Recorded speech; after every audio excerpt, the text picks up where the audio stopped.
மயிலாடுதுறை மாவட்டம் செம்பனார் கோயில் அருகே கீழையூரில் உள்ள பிரசித்தி பெற்ற உப்பு சந்தை மாரியம்மன் கோயிலில் நடைபெற்ற தீமிதி திருவிழாவில் நூற்றுக்கணக்கான பக்தர்கள் தீமிதித்து நேர்த்திக்கடன் செலுத்தினர். விழாவில் ஆயிரக்கணக்கான பக்தர்கள் பங்கேற்று சுவாமி தரிசனம் செய்தனர்.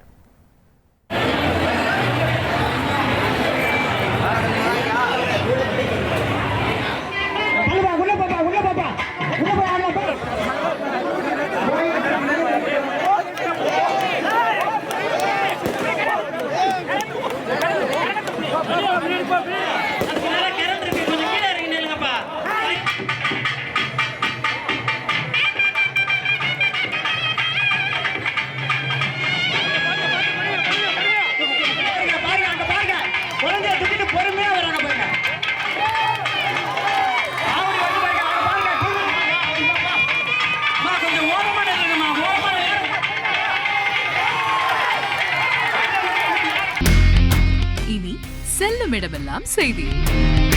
தந்தி டிவியின் வாட்ஸ்அப் சேனலை ஃபாலோ பண்ணினா செல்ல இருக்கும் இடமெல்லாம் செய்தி.